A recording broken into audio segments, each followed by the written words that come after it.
Supposing వాళ్ళకి నువ్వు బాగా పాడావు అంటే కూడా వాళ్ళకి ఎక్సైట్మెంట్ ఉంటుంది, నువ్వు బాగా పాడలేదంటే కూడా వాళ్ళకి విపరీతం డిసప్పాయింట్మెంట్. అంతే ఈక్వల్.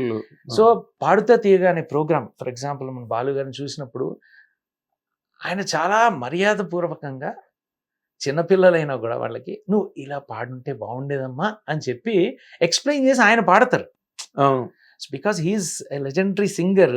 అది ఎక్కడ తప్పుపోయిందని చక్కగా పాడి మరీ చెప్తారు. సో ఆయన పాడి అక్కడ డెమాన్స్ట్రేట్ చేస్తున్నారు కాబట్టి మనకు ఒక కంపారిజన్ స్కేల్ వస్తుంది. అప్పుడు ఆడియన్స్కి కూడా అర్థమవుతుంది, ఓహో ఇది ఇలా పాడుంటే బాగుండేదని. మరి మనం అలా పాడకుండా నువ్వు ఇలా పాడితే బాగుంటుందని చెప్పినప్పుడు ఆడియన్స్కి ఫస్ట్ ఆఫ్ ఆల్ కంపారిజన్ ఉండదు. సో సింపతి ఎవరికి వెళ్తుంది? పార్టిసిపెంట్కి వెళ్తుంది. సో జడ్జి కరెక్ట్ అయినా కూడా పార్టిసిపెంట్నే మనం ఎంపథైజ్ చేయాలి అక్కడ సిచ్యువేషన్లో.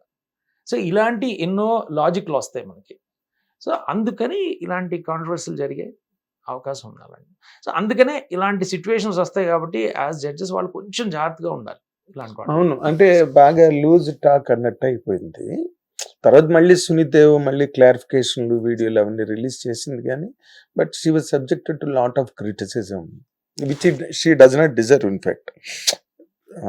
యాక్చువల్గా అంటే ఇండివిజువల్గా వాళ్ళు ఇన్నేళ్ల నుంచి ఎన్నో ప్రోగ్రాంలు వస్తున్నారు, ఇంతగా ఎప్పుడు జరిగిందో జరగలేదో మరి తెలియదు మనకి. అంటే how much of it comes out, how much of it doesn't come out and all that no one knows, మనకు తెలియదు కదా for us to even evaluate and talk about it. But ఒక్కొక్కసారి అందరికీ టైం అనేది మంచి చెడు అనేది వస్తూ ఉంటుంది, ఆ టైంలో ఏదో ఒకటి జరుగుతూ ఉంటుంది. ఇప్పుడు అందరికీ వచ్చింది, అందరికీ తెద్దున ఒకరికే తెద్దున అందరికీ తెద్దున అనే సామెతలాగా కీరవాణి గారు బదనాం అయిపోయారు, ఈ అమ్మాయి అన్నెసెసరీ కదండి. ఏడాది అయింది వాళ్ళు చక్కగా ఇది కంట్రీకి ఎంత పెద్ద ఆనర్ తీసుకొచ్చి ఇప్పటిదాకా కంట్రీలో అట్లీస్ట్ మన తెలుగు రాష్ట్రానికి మన ఇక్కడి నుంచి తెలుగు వాళ్ళకి ఎప్పుడు రాంది అలాంటిది ఇండియాలోనే తెలియదు కదా. అసలు నన్ను అడిగితే అంత పెద్ద ఆస్కర్లు వచ్చిన వాళ్ళు వెళ్ళి మళ్ళీ లోకల్ ప్రోగ్రామ్స్ ఎందుకు కూర్చుంటున్నారు? మంచి లాజిక్ అయింది. సో ఎక్కడో చోట వాళ్ళు కూడా దే షుడ్ డ్రా అంటే like yeah I mean and secondly sir it's a legendary program of balu gar so అక్కడ ఇంకా జాగ్రత్తగా ఉండాలి అందరూ. ఆయన ఎంత లొంగిపోయేవారు కదా మాట్లాడేటప్పుడు, అండ్ ఆయన చెప్పడం ద్వారా సింగర్లు కూడా నేర్చుకు గుర్తుంది. ఆయన నన్ను పిలిచినప్పుడు కూడా the way he use to talk about ఆ వచ్చిన జడ్జిల గురించి, అంటే అసలు అవసరం లేదండి, ఈజ్ లెజెండ్. ఆయన ఒక హిమాలయ పర్వతం ముందు మనం అందరం ఎందుకుంటాం. సో అవసరం లేదు, కానీ ఆ విధంగా ఆయన పాపం అది ఆ ప్రోగ్రామ్ ని ఆయన it was like so close to his heart. అవును, అది ఇంటింటి ప్రోగ్రామ్ అయిపోయింది కదా. ఆయనే చెప్పుకున్నారు కదా, నేను ఎస్పి బాలసుబ్రహ్మణ్యం కాదు, పాడుతా తీగ బాలసుబ్రహ్మణ్యం, పిటి బాలసుబ్రహ్మణ్యం అని చెప్పుకున్నారు. So it must have been observed what you said, it is somewhere it missed the track, అంతే సింపుల్ గా. కొంచెం ఒకసారి అవుతూ ఉంటాయి, ఎన్నో మిస్హాప్స్ అవుతుంటాయి, కానీ ఇది మామూలు మిస్హాప్ కాదు, ఇది పెద్ద ఎక్స్ప్లోజన్ లాగా అయిపోయింది. Explosion to the participants. కొత్తగా నేను అదే చెప్పే కదా, ఇప్పుడు ఆ starting stage of their life లో వాళ్ళకి అలాంటివి జరిగితే కొంచెం వాళ్ళకి ఎంత కష్టమైంది అనేది కూడా మనం ఆలోచించాలి. సరే ఆల్రెడీ ఎస్టాబ్లిష్డ్ వాళ్ళు సరే ఒక ఏడాది 2 ఏళ్లలో మెల్లగా things people forget or they get slowly forgotten. But వాళ్ళకి స్టార్టింగ్ స్టేజ్ లో అలాంటి ఓవర్కమ్ అవ్వాలంటే చాలా కష్టం, చాలా డెలికేట్ హార్ట్స్, అంటే అన్నెసెసరీ ఏమో అనిపిస్తుంటుంది ఒకసారి. కరెక్ట్. వాళ్ళు సూపర్బ్ సింగర్స్ కారా అనేది అన్ని పక్కన పెట్టేస్తే unnecessary pressure for them and their parents అని ఎందుకండి. అవునండి. ఇక అది కీరవాణి గారు అన్నమాట చాలా పెద్ద రచ్చరచ్చ అయింది. ఇది ఇంటికి వచ్చి చాకరీ చేయడం అన్నమాట ఏదో అలాగా, అది ఊరికే చమత్కరించారు ఆయన. అంటే పూర్వం రోజుల్లో బాలుగారు అంటే అంత స్పెసిఫిక్ ఇంటెన్షనల్ గా వాళ్ళు అన్నారని నేను అనుకోను. ఏదో మనకి ఇప్పుడు ఏమంటే ఈ సోషల్ మీడియాలో వచ్చాక మనం మనకు కావాల్సినట్టుగా ఎడిట్ చేసుకుంటాం కదా. అవును, ఇది ఒకటి వేసి మళ్ళీ పక్కన ఇంకోటి వేసి మధ్యలో ఒక మేము తయారు చేసి ఇప్పుడు ఏఐలు కూడా వచ్చాయి కాబట్టి చాలా సులభం.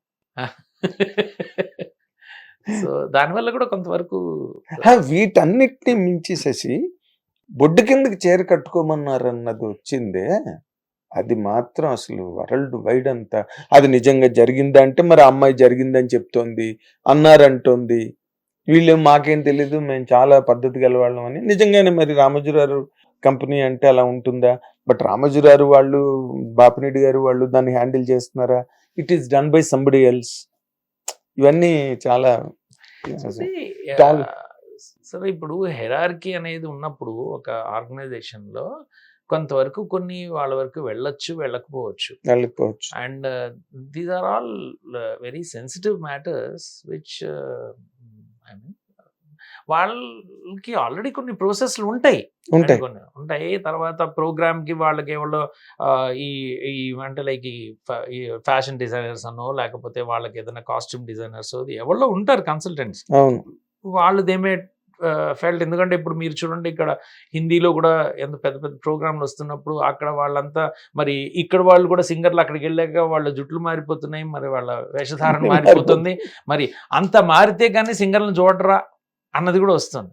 కరెక్ట్. సో ఇంటర్నేషనల్ గా అదేనండి, when there is a little bit of blurring which is happening between the west and the east. ఈ రోజుల్లో మనం చూస్తుంటే మనం 1950s లో కూడా మీరు తీసుకోండి, వెస్ట్ లో ఉన్న ఆల్బమ్స్ అనేది అక్కడ వాళ్ళ సినిమాలో మ్యూజిక్ ఉండదు. కానీ ఆల్బమ్స్ తీసుకుని చూడండి, వాళ్ళు వేసుకునే బట్టలు అవన్నీ కూడా అసలు ఈ కాలంలో కూడా ఎవడో వేసుకోవడం మన ఇండియాలో. మరి వాళ్ళందరూ ఇంటర్నేషనల్ పాప్ సింగర్స్ వాళ్ళు. సో అక్కడ ఎక్కడో వాళ్ళ కాన్సర్ట్స్ చేయడం, అక్కడ స్టేజ్ల మీద వాళ్ళ డాన్స్ చేస్తూ పాడడం అనేది that's a different culture all together. ఇప్పుడు ఎంతవరకు అది మనం ఇక్కడ ఈస్ట్లో మనం అడాప్ట్ చేసుకోవాలి, మనకంటూ అవసరమా అది, ఇలాంటివి కొన్ని ఆ ప్రోగ్రామ్ ఎవరైతే ఫామ్ చేస్తారో పాలసీస్ వాళ్ళు first of all they should have one guide lines for themselves. అవి వాటికి ఒప్పుకుని సింగర్స్ వెళ్ళారు అనుకోండి, వాళ్ళకి okay I'm ready to you know perform, I'm ready to wear the different kind of a dress while I'm performing. అయితే నా పాట చూస్తున్నారా లేకపోతే ఇదా ఏమిటో ఇవన్నీ. సో ఆల్ దీస్ అంటే నిజంగా audience are asking for it or audience లేదా స్పాన్సర్ చేసేవాళ్ళు మాకు ఇలా ఉంటేనే ప్రోగ్రామ్ అని అడుగుతారా లేకపోతే? బాలుగారు టైంలో కట్టుబొట్టు ఎంత పర్ఫెక్ట్ గా ఉండేవి. ఎవరు అడుగుతారు, ఎందుకు అడుగుతారు కదా. Set it side. ఈ క్రాస్ రోడ్స్ సినిమాతో మళ్ళీ డైరెక్టర్ గారు 30వ తారీఖున రాబోతున్న ఈ కథా కమామిష్ ఏంటి, దీని నేపథ్యం ఏంటి అసలు? సరే ఇప్పుడు ఇప్పటిదాకా మనం మాట్లాడుకున్నాం అన్ని ఇలాంటి పాయింట్స్ ఉంటాయి ఈ సినిమాలో. ఎందుకంటే ఈ సినిమా కథ ఏంటంటే ఒక గ్రూప్ ఆఫ్ యంగ్స్టర్స్ వాళ్ళు ఒక సినిమా చేశారు. వాళ్ళందరూ డ్రీమర్స్ అనమాట. ఒక సినిమా ఫీల్డ్లోకి రావాలని లేకపోతే సినిమాలోకి ఎంటర్ అవ్వాలని, ఒక దాంట్లో టెక్నీషియన్స్, ఒకళ్ళ యాక్టర్లు, ఎలాంటి ఒక గ్రూప్ అనమాట యంగ్స్టర్స్ అందరూ కలిసి వాళ్ళు ఒక సినిమా చేశారు. ఈ సినిమాని వాళ్ళు ఇప్పుడు ప్రపంచానికి చూపెట్టాలనే ప్రయత్నం ఆ స్టోరీ. సో ఇప్పుడు మీరు మాట్లాడుకున్నవన్నీ అప్లై అవుతాయి. సో ఇప్పుడు ఇందాక నేను చెప్పాను కదా, స్టోరీలు రాసుకుంటున్నా అంటే లైఫ్ లో అక్కడ ఒక మనిషితో మనం మాట్లాడుతున్నప్పుడు లేకపోతే ఈ సన్నివేశం, ఈ సంఘటన మనకు జరిగిన ఇన్సిడెంట్స్ అన్ని కూడా వాటి నుంచి ఎంతో కొంత సమ్మరీ మనం నేర్చుకుంటూ ఉంటాం. కరెక్ట్. అదే అబ్జర్వ్ చేస్తుంటాం. సో ఇప్పుడు నేను మీతో మాట్లాడుతున్నప్పుడు కూడా మిమ్మల్ని నేను అబ్జర్వ్ చేస్తూ ఉన్నా. మీరు అంటే మీ ప్రవర్తన ఎలా ఉంటుంది, లేకపోతే మీలో ఉన్న కొన్ని ట్రేట్స్ ఏంటి, కొన్ని మనని ఆకర్షిస్తాయి ఒక్కొక్కళ్ళు కలిసినప్పుడు, వాళ్ళ ఎనర్జీ కానివ్వండి, వాళ్ళ ఇది. సో అవి మనం ఎక్కడో తెలియకుండా మనం క్రియేట్ చేసుకునే క్యారెక్టర్స్కి మనం అప్లై చేస్తాం. ఓకే, అప్పుడే మనకు ఆ రియాలిటీ అనేది వస్తుంది. అంటే లేకపోతే అది కంప్లీట్ గా కల్పితంలాగా డ్రామాటిక్ గా ఉంటుంది. బట్ నిజ జీవితంలో చూసిన వాటిని తెరకెక్కించేటప్పుడు డ్రామాకి అసలు అవకాశం లేదు.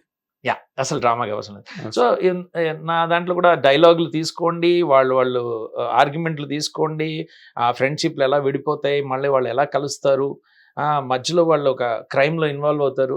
అలా అయినప్పుడు అంటే ఎప్పుడైనా సరే మన జీవితంలో అంత ఐడియల్ సిచ్యువేషన్స్లో దిస్ వెహికల్ గివ్స్ 21 km/L అంటాడు. ఆ ఐడియల్ సిచ్యువేషన్ ఏమిటో ఎవరికి తెలియదు, ఎప్పుడు వస్తుందో తెలియదు. సో అది ఎప్పుడైతే వెన్ యూర్ టర్న్ అప్పుడే అసలు రియాలిటీ అనేది బయటపడుతుంది, అప్పుడే అద్దాలు పగులుతాయి, లేకపోతే అంత పీస్ఫుల్గానే ఉంటుంది. సో అలాంటి సిచ్యువేషన్ క్రియేట్ అయితేనే ఈ సో కాల్డ్ చక్కగా ఉన్న ఫ్రెండ్షిప్లు ఎలా బ్రేక్ అవుతాయి అనేది. సో అలాంటి ఛాలెంజెస్ వచ్చినప్పుడు అవుతాయి అది మనకు. సో అప్పుడే మనకి డిస్బిలీఫ్ అనేది వస్తుంది. నిన్నటి వరకు నమ్మిన వాళ్ళ మీద ఈరోజు మనకి అపనమ్మకం క్రియేట్ అవుతుంది. ఎందుకు అంటే అలాంటి సిచ్యువేషన్స్ వచ్చినప్పుడు. అందుకే అన్న సిచ్యువేషనల్గా ఈ క్షణంలో వీడు విలన్ అయితే అదే సిచ్యువేషనల్గా ఇంకో క్షణంలో వాడు విలన్ కాడు. అవును అవును కరెక్ట్. అది చాలా చోట్ల జరుగుతూ ఉంటుంది, అది చాలా చోట్ల. అందుకనే నా క్రాస్ రోడ్స్ అని పేరు పెట్టింది. జీవితం ఎప్పుడు కూడా ప్రతి ఒక 4 రోజులకో కొంతమందికి ఏడాదికో ప్రతిసారి ప్రతి వాళ్ళు మనం ఆ జంక్షన్ దగ్గర ఆగుతూ ఉంటాం ఒకసారి. అది ఆగినప్పుడు మనం ఏ రోడ్డు తీసుకుంటాం అనే దాన్ని బట్టి ఆ నెక్స్ట్ వచ్చే ఫేజ్ అనేది మనకి డిపెండ్ అయి ఉంటుంది. ఎటు టర్న్ తీసుకుంటాం అన్నది. నీ సినిమాలో అందరూ కరెక్ట్ టర్న్ తీసుకున్నారా? తీసుకున్నారనే అనుకుంటున్నా. కానీ నువ్వు ఎలా గైడ్ చేసే వాళ్ళని కరెక్ట్ టర్న్ తీసుకుని? క్యారెక్టర్లు కదా వాళ్ళు. సో ఆ క్యారెక్టర్ నేను అంటే నేను ఎలా వర్క్ చేస్తాను అంటే, నేను క్యారెక్టర్స్ ని వాళ్ళకి సంబంధించినవన్నీ క్రియేట్ చేస్తాను. చేసి ఒక సన్నివేశం ఇచ్చి I leave the actors in that to first of all own it and perform, own it and do it. Then I improvise it and then I again go for the shoot. Okay.